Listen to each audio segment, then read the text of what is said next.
आज की एक और बड़ी खबर यह है कि कोरोना वायरस की वजह से बिगड़े हालात को देखते हुए केंद्र सरकार ने 10वीं कक्षा की बोर्ड परीक्षा को रद्द कर दिया है और 12वीं कक्षा की बोर्ड परीक्षा को स्थगित कर दिया गया है। और यह देश के करोड़ों छात्रों और उनके माता पिता के लिए एक बहुत राहत वाली खबर है। आज इस विषय पर प्रधानमंत्री नरेंद्र मोदी की अध्यक्षता में एक बैठक हुई, जिसमें छात्रों के अलावा उनके माता पिता और राज्य सरकारों के सुझावों पर खुलकर चर्चा हुई। बोर्ड परीक्षाओं को लेकर हुई बैठकों में सरकारी अधिकारियों ने सुझाव दिया था कि 12वीं और 10वीं की परीक्षाओं को टाल देना चाहिए, लेकिन प्रधानमंत्री मोदी ने कहा कि छात्रों की भलाई हमारे लिए सबसे ज्यादा जरूरी है और उनका स्वास्थ्य हमारी पहली प्राथमिकता होनी चाहिए।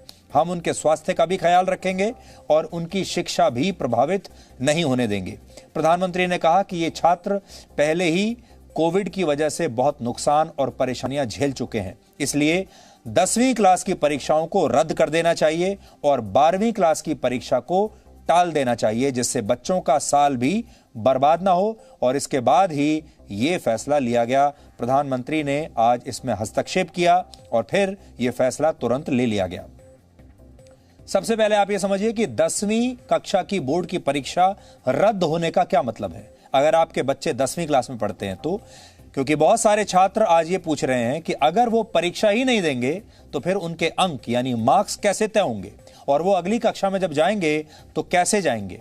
तो आज की बैठक में इस पर चर्चा हुई और सरकार इस नतीजे पर पहुंची कि वो आंतरिक मूल्यांकन के आधार पर छात्रों को उनके अंक देगी और उन्हें 11वीं कक्षा में प्रमोट कर दिया जाएगा।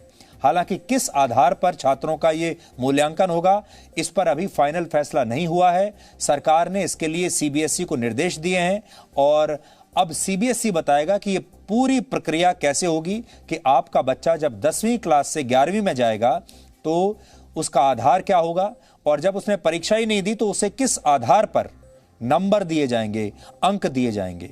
तो इसका जो मैकेनिज्म है उस पर बात हो रही है और वो 1 से 2 दिन में इसका पूरा खाका तैयार हो जाएगा। आपको ज्यादा इंतजार करने की जरूरत नहीं है और 1 से 2 दिन में आपको इसके बारे में पूरी जानकारी मिल जाएगी। इस पर अभी चर्चा हो रही है।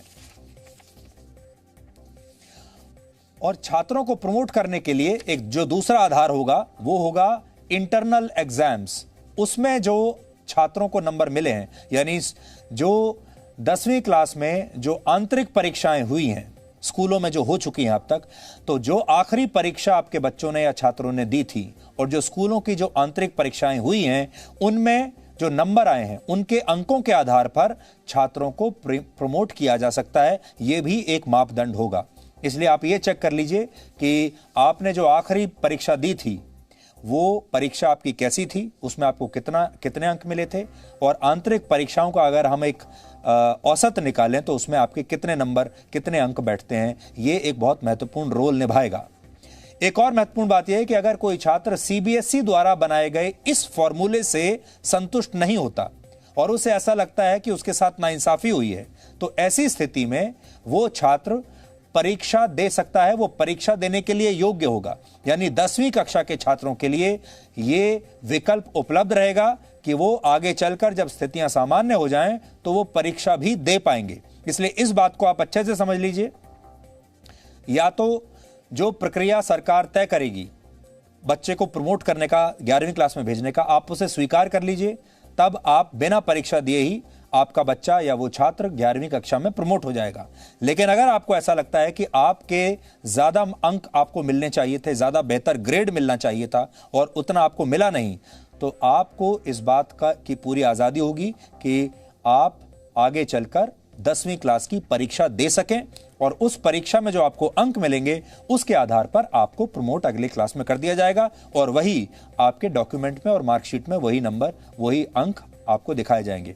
और इसके लिए आपको अपने स्कूल के प्रिंसिपल से बात करनी होगी। अब इस फैसले से 2 बातें समझ में आती हैं। ये सरकार ने 10वीं कक्षा की परीक्षा रद्द जरूर कर दी है, लेकिन छात्रों को 2 विकल्प भी दे दिए हैं।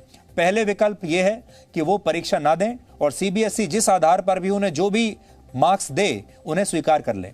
दूसरा विकल्प है कि रद्द होने के बावजूद छात्र परीक्षा दे सकते हैं, थोड़ा पुरुषार्थ कर सकते हैं और जो मुझे यकीन है कि जो परिश्रमी छात्र होंगे वो आगे चलकर जब स्थितियां सामान्य हो जाएंगी तब परीक्षा जरूर देंगे।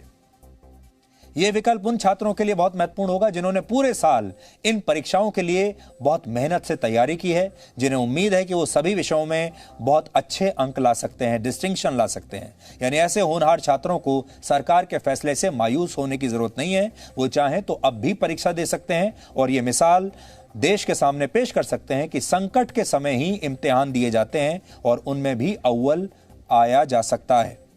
10वीं क्लास की परीक्षा के बाद अब 12वीं की परीक्षा के बारे में आप नोट कर लीजिए। केंद्र सरकार ने 12वीं क्लास की परीक्षाओं को रद्द नहीं किया है, लेकिन इन्हें टाल दिया गया है और अब परीक्षाओं की नई तारीख क्या होगी, इस पर फैसला 1 जून को लिया जाएगा। इसके अलावा सीबीएसई 12वीं कक्षा के छात्रों को परीक्षा से 15 दिन पहले नोटिस जारी करके इसकी पूरी जानकारी देगा। प्रधानमंत्री जी का विस्तार पूर्वक उनके साथ संवाद के बाद उच्च स्तरीय अधिकारियों की उपस्थिति में प्रधानमंत्री जी का जो मार्गदर्शन मिला है, उसके आधार पर हमने जो ये हाई स्कूल है इसकी परीक्षाओं को, वर्तमान में होने वाली परीक्षाओं को इसको निरस्त कर दिया है। अब इनको पदोन्नत करेंगे, प्रमोट करेंगे, लेकिन उसका एक सिस्टम तैयार करेंगे आंतरिक मूल्यांकन के आधार पर और जो उसका प्रैक्टिकल हुआ है, इन दोनों को जोड़ करके सीबीएसई को कहा गया है कि एक प्लान बनाए हो ताकि उसका मूल्यांकन भी हो और उसी के आधार पर उसकी कक्षा में पदोन्नति भी हो। लेकिन यदि ऐसा लगता है कि किसी छात्र को आंतरिक मूल्यांकन और जो सिस्टम है उससे संतुष्टि नहीं है और वो फिर भी परीक्षा देना चाहता है, तो वो हमको अवगत कराएगा और सीबीएसई जब भी अनुरूप परिस्थितियाँ होंगी उसकी परीक्षा आयोजित की जाएगी। पिछली बार भी हमने यही बात कही थी। जहाँ तक इंटरमीडिएट का सवाल है, ये 12वीं की जो छात्र हैं इसको अभी स्थगित किया है। 31 मई तक इस परीक्षा को उनका स्थगित किया है। 1 जून को आगे की तिथियों को हम सुनिश्चित करेंगे कि कब उनकी परीक्षाओं को करना है।